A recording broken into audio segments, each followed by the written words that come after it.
Saludos compañeras, ¿me escuchan? Estoy presente. Tengo Octavio, Amanda y Delia conectándose. Estoy presente. Buenas noches. Buenas noches. Bien, estamos aquí reunidos para poder discutir nuestro examen final de manera breve, ya que solamente tenemos 40 minutos. Vamos a tratar de ser lo más breve posible. Delia, ¿quieres comenzar? Delia, ¿me escuchas? ¿Quieres comenzar? Eh, Amanda, ¿comienzas y después seguimos con Delia? Estoy aquí, lo que pasa es que tengo un inconveniente, pero pues ya arreglé, ya estoy aquí, ya estoy lista. No te preocupes, no te preocupes. Pues, ¿quieres comenzar? Sí, mira, voy a leer la versión breve, voy a leer la Sí, pregunta y la contestación bien corta. Y entonces si sí, él quiere sí. más abundar, pues está en otro lado. ¿Está bien? ¿Puedo comenzar? Perfecto. Me Sí, dijiste que prendiera la adelante. cámara brevemente, ¿verdad? Sí. Ok, aquí estoy. Saludos, Delia. Saludos, ¿la puedo pagar ya? Sí. Ok. La primera pregunta dice, ¿cuáles fueron las causas del estallido de la Revolución Francesa? ¿Qué impacto tuvo la Revolución Francesa en Europa del siglo XIX? ¿Marcado y profundo o sencillo y efímero? Explique. La contestación. Causas, falta de libertades individuales, la pobreza extrema y la desigualdad durante el reinado de Luis XVI y María Antonieta. Consecuencia, fin de la monarquía, fin de los privilegios del clero y la nobleza, surge un nuevo orden político-social, pero que permitía que la plebe tuviera derechos, como la Declaración de los Derechos del Hombre y del Ciudadano. Surge la primera Constitución francesa por la revolución y el coraje de un pueblo, porque llega un líder que impone nuevas reglas. Y la pregunta número 2, pregunta hasta ahí. Continúo. La segunda, ¿por qué crees que la Revolución Francesa se tornó radical, resultó en el establecimiento de una república y se tornó en un régimen del terror? Todo antes de regresar a un tipo de gobierno absolutista con Napoleón en el 1804. Contestación. Pienso que se volvió radical porque el pueblo estaba cansado de la pobreza y decidieron terminar de raíz con los problemas y librarse temporariamente del problema. Robespierre se aprovechó de la fragilidad del pueblo y Napoleón se aprovechó del régimen del terror, creó un gobierno absolutista. Eh, la tercera, discuta la figura de Napoleón Bonaparte. Debería. Y yo vi Disculpen un cómo es, momento. y es al revés. Los botones para abajo, con el disco para allá.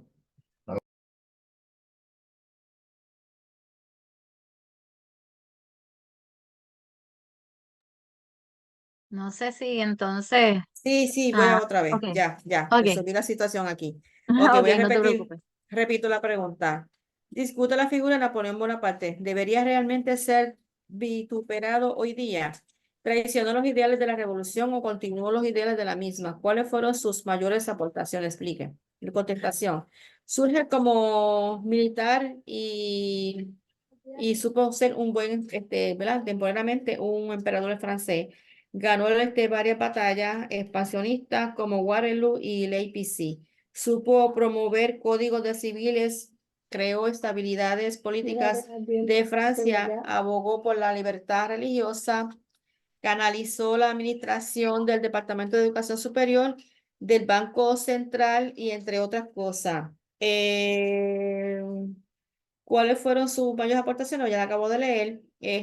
Vituperado, no creo que sea vituperado porque realmente no era un santo. Esa fue mi forma de expresar. Bueno, hasta aquí mi aportación, que continúe la del número 4. Amanda. Sí, saludos por aquí, compañeros, ¿verdad? Me tocó las preguntas 4, 5 y 6 de nuestro examen comprensivo. La primera pregunta dice así, ¿verdad? Describa los acontecimientos detrás del Congreso de Viena de 1815, mencione sus objetivos y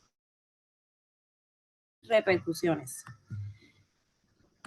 Mi contestación dice de la siguiente forma: los acontecimientos detrás del Congreso de Viena en 1815 incluyen una serie de reuniones diplomáticas que tuvieron lugar entre el 23 de septiembre de 1814 y el 9 de junio de 1815 en la ciudad de Viena entre las potencias vencedoras de Napoleón Bonaparte. Se convocó con el objetivo de restablecer las fronteras de Europa, o sea, establecer un nuevo mapa, tras la derrota de Napoleón, y reorganizar las ideologías políticas del antiguo régimen. Redefinieron el curso que tomaría Europa durante el periodo conocido como el de restauración. Algunas de las consecuencias o repercusiones son: Rusia anexiona la mayor parte de Polonia, Austria recupera las posesiones de los Balcanes, se admite la independencia de los estados pontificios, el reino de Nápoles anexa Sicilia, el reino de Piamonte Cerdeña subsiste y Francia pierde sus conquistas napoleónicas volviéndose a sus fronteras del 1782. La pregunta número 5 dice de la siguiente forma: compare y contraste las figuras de Clemens von Metternich con la de Otto von Bismarck, cómo se destacaron en la sociedad europea del siglo XIX.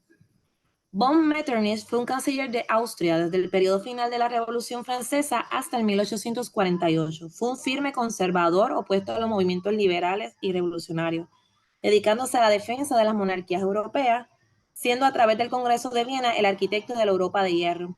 Bajo su dirección, Viena tuvo un sistema estructurado en 3 principios comunes: restauración, legitimidad, dinastía y solidaridad. Por otro lado, von Bismarck unificó a Alemania hasta ser un Estado. Él fue llamado un canciller de hierro, fue artífice de la unificación alemana y una de las figuras clave de las relaciones internacionales durante la segunda mitad del siglo XIX. Sus políticas se basaron fundamentalmente en la creación y en el mantenimiento de un sistema de alianzas internacionales que aseguraran la supremacía y la seguridad del imperio alemán. La pregunta número 6 dice: ¿cómo llegó a lograrse la unificación alemana? ¿Quiénes se destacaron y por qué? Explique detalladamente. A mediados del siglo XIX, un conjunto de motivaciones ideológicas, políticas y militares trajo consigo el nacimiento del Imperio Alemán.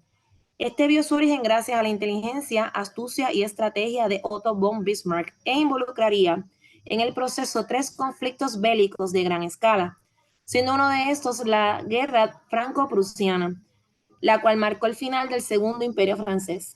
La unificación alemana permitió que 27 estados constituyentes, muchos de estos nacidos tras el Congreso de Viena en el 1815, se unieran bajo el liderazgo de Prusia para dar nacimiento a un imperio, uno que otorgó a cada uno de los estados que lo conformaban una mayor industrialización y un importante desarrollo económico. Junto al rey de Prusia, Guillermo I, Otto von Bismarck fue el responsable de llevar a cabo el plan de unificación de los estados alemanes.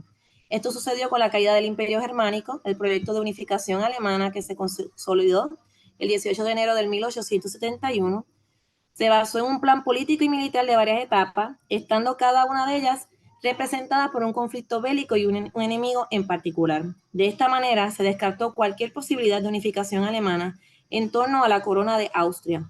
Tras el final de la Guerra Franco-Prusiana, la derrota de Napoleón III y la caída del Segundo Imperio francés, se proclamó en la Galería de los Espejos del Palacio de Versalles en Francia el nacimiento del Imperio alemán, siendo nombrado Guillermo I, antiguo monarca de Prusia, como el máximo soberano de este naciente imperio.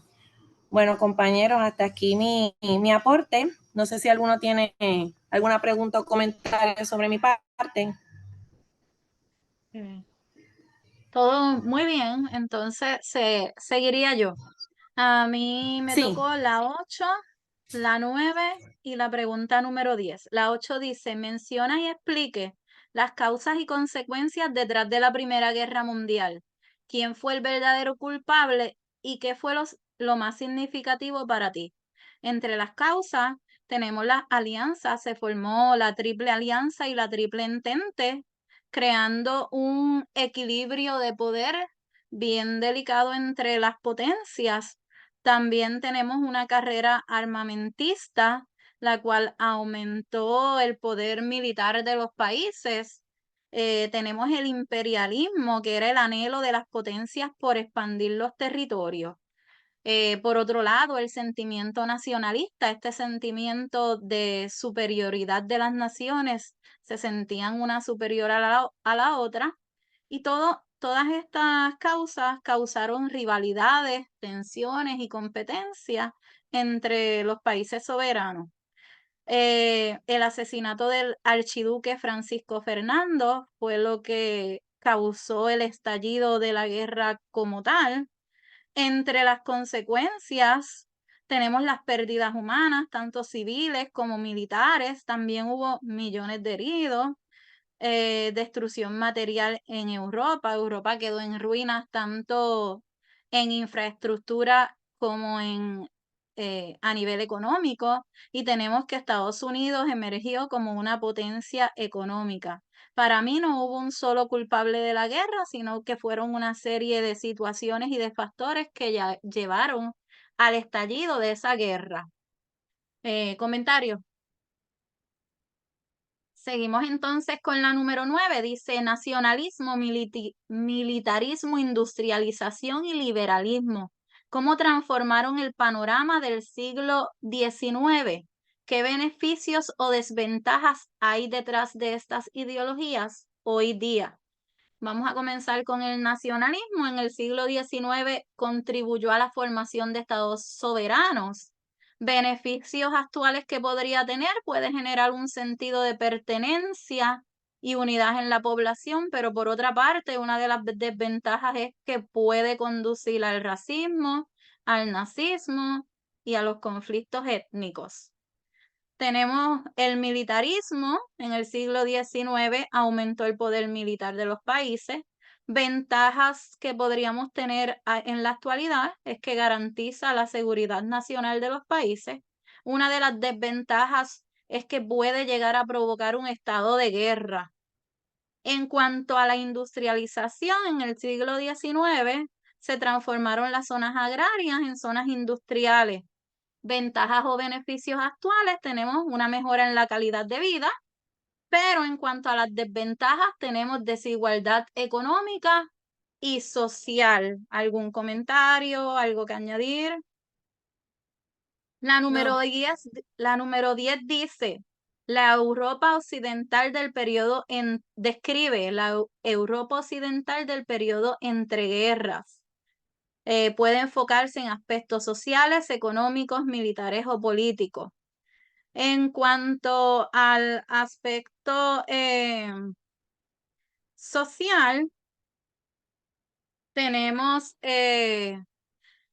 la reconstrucción de la infraestructura de Europa. En cuanto al aspecto económico, tenemos la Gran Depresión de 1929, tenemos pobreza, tenemos desempleo. En el aspecto militar, tenemos que los países comenzaron a rearmarse, tenemos nuevas tácticas militares, hubo intentos de desarme, pero nuevamente en el 1930 se reanuda la carrera armamentística. En cuanto a la política, surgen movimientos como el nazismo en Alemania, el fascismo en Italia, y comienzan a aparecer los regímenes totalitarios. ¿Algo que añadir? Pues entonces le pasamos la batuta ahora a Octavio. Buenas noches, compañeros. A mí me tocó hablar sobre la pregunta 11, la 12 y la 13. Vamos a comenzar con la número 11. Expliqué los acontecimientos detrás de la crisis de Berlín del 48.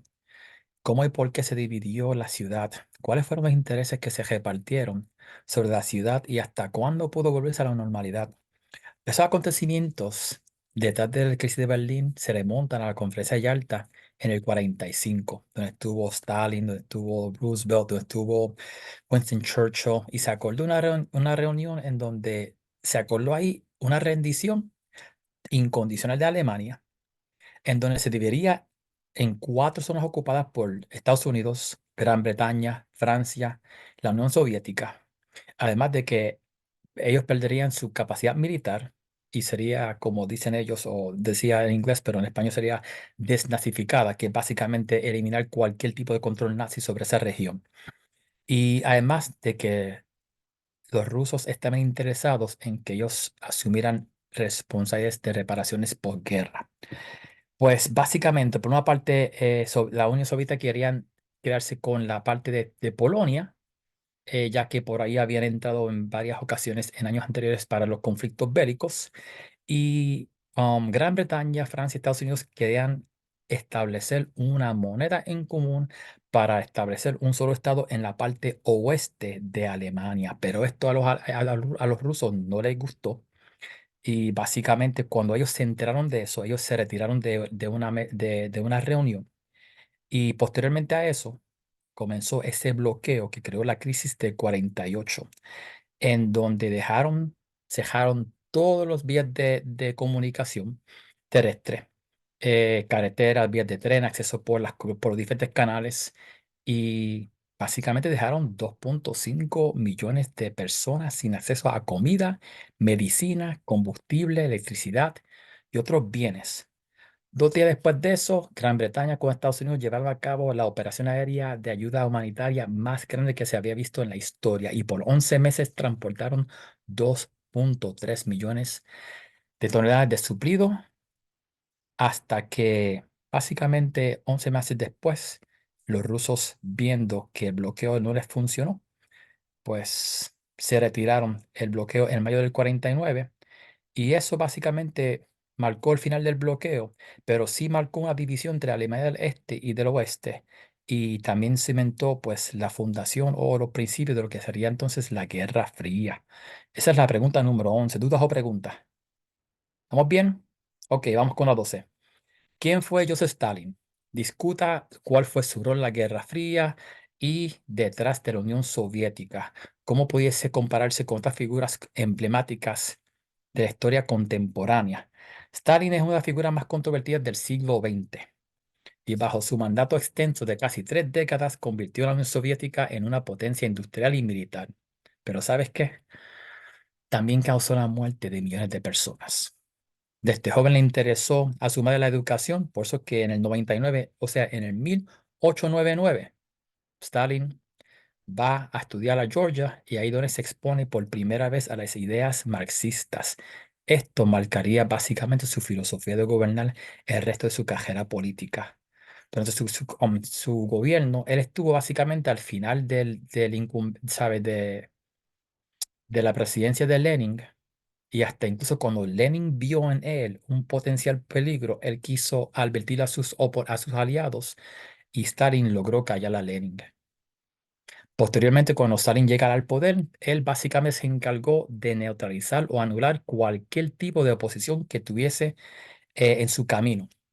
Y durante su mandato, él promovió la colectivización de la agricultura, implementó lo que llamamos o estudiamos en la clase los planes quinquenales, que convirtieron a la Unión Soviética en un país de industria. Pero todas las personas que se opusieron a eso, él los mandaba a los campos de trabajo y a pasar hambre. De esta manera murieron más de 2 millones de personas. Stalin pasó a ser de un aliado a Hitler a ser su enemigo. Desde el principio del pacto Molotov-Ribbentrop a luego a esa gran batalla de Stalingrado, en donde fue uno de los peores derrotas de los alemanes en la Segunda Guerra Mundial. Algunos rusos han glorificado el papel o rol de Stalin en la historia de la Segunda Guerra Mundial, pero la verdad es que Stalin fue el causante de la muerte de más de 20 millones de soviéticos, la destrucción de miles de ciudades y pueblos. Una de las figuras emblemáticas contemporáneas con quien Stalin se compara hoy día, o lo han comparado mucho, ha sido con el actual incumbente de Rusia, Vladimir Putin. Ambos creían o creen en un sistema imperialista y tienen varias características similares. Ambos han liderado conflictos bélicos, como por ejemplo Putin ahora con Ucrania, Stalin de la Segunda Guerra Mundial. Como resultado, ambos no tenían dudas en reemplazar sus generales o las personas que estaban a cargo de la milicia cuando ellos así lo veían, o lo justificaban. Ambos cometieron crímenes de guerra, Stalin en la Segunda Guerra Mundial y recientemente Putin en Ucrania. Y en su subida al poder, ambos supieron cómo manejar o hasta eliminar cualquier tipo de oponente político. Por lo tanto, hay muchas similitudes en estas dos figuras. Y por último, en cuanto a esa comparación, ambos supieron utilizar sabiamente la policía secreta rusa para sus propios beneficios e intereses políticos. Tu dos preguntas. Are we good? ¿Estamos bien? Ok. Número 13. Explique las políticas soviéticas de la prehistórica y Glasnost de Gorbachev y qué repercusiones tuvieron en la caída definitiva de la Unión Soviética. En la década de los 80, básicamente, para parafrasear, la Unión Soviética estaba en un punto bajo. La nación pasaba por graves problemas económicos y no podías seguir compitiendo de tú a tú en esa cajera de armamentos de Estados Unidos. Por lo tanto, Gorbachev creó una reforma integral que permitiera modernizar y reestructurar la economía de la nación. Eso es parte de la perestroika. Y para esto él emprendió una serie de ¿qué? De aperturas económicas, contrario a lo que se había hecho anteriormente, y relaciones comerciales con el occidente, siempre desde la base del socialismo. ¿Cuál era el objetivo? Reformar la economía de una planificación central hacia una economía de mercado. La perestroika trajo consigo una reconstrucción económica, pero la acompañó también el Glasnost. ¿Y qué fue eso? Fue una apertura en qué aspectos político, social y cultural. Esta reforma amplió varias cosas, la libertad de expresión a niveles nunca antes vistos. Libros prohibidos ahora eran permisibles y pasaron a publicarse en grandes ediciones. Celebró también desde la prisión diferentes disidentes políticos y se investigó excesos de injusticia. En la política y la ideología oficial era el marxismo-leninismo y fue reemplazado ¿por qué? Por el pluralismo ideológico y la libre investigación intelectual. Había mucho más libertad de lo que había anteriormente en épocas anteriores. Pero, ¿qué repercusión tuvo esto en la caída de la Unión Soviética? Básicamente, para resumirlo, las repercusiones fueron que las reformas económicas implementadas por Gorbachev no dieron resultado como él esperaba. Y esto con el tiempo debilitó el poder central y reavivó a la misma vez ese nacionalismo y trajo consigo también unos conflictos interétnicos dentro de la Unión Soviética. Después de la desintegración de la Unión Soviética, todos esos nuevos estados independientes se hundieron junto a la Unión Soviética en una crisis económica. Y ese es un resumen de la pregunta número 13. ¿Comentarios, preguntas o dudas? Ok, chévere. Todo bien, todo muy bien. Pues nada, llegamos como que Todo muy al bien. final de todas las preguntas, ¿verdad? Ya todos discutimos las preguntas. Lo que nos quedaría entonces sería el pareo, que ya lo hemos estado trabajando y ya lo hemos observado. No sé si alguien tiene alguna dudita, algo que desee cambiar. Estamos de acuerdo con las respuestas de las preguntas, estamos de acuerdo con las respuestas al pareo. Sí, yo estoy de acuerdo. Yo estoy de acuerdo. Bastante completo. Estamos de acuerdo, ¿verdad? Octavio, ¿estás de acuerdo? Correcto, sí. ¿Sí? Sí. Ok, perfecto. Nada, ¿algún comentario? Nos iríamos despidiendo entonces. Muy bien. Gracias, compañeros, por todos los intentos y al fin lo logramos. Por fin lo logramos, lo Y hicimos bastante bien, entiendo yo, súper bien. Sí, Nada, ya Muy llegamos bien. al final de la clase, ahora ya nos queda Gracias. Bueno, subir el examen. de verdad que muchas gracias a cada uno de ustedes y a ti, Iris, en especial, gracias por tomar la batuta y por tener tu paciencia y por dirigir todo esto. Ha sido de gran ayuda y gran apoyo, de verdad que sí. Y les deseo éxito en lo que les resta todavía de la otra clase, ¿ok? Gracias. Ok, gracias, Muchas compañero. bendiciones y mucho éxito. Muchas gracias. Ok, Gracias. gracias, nos vemos. Que tengan excelente noche, compañeros. Igual, excelente noche, bye. Que descansen. Igual. Bye.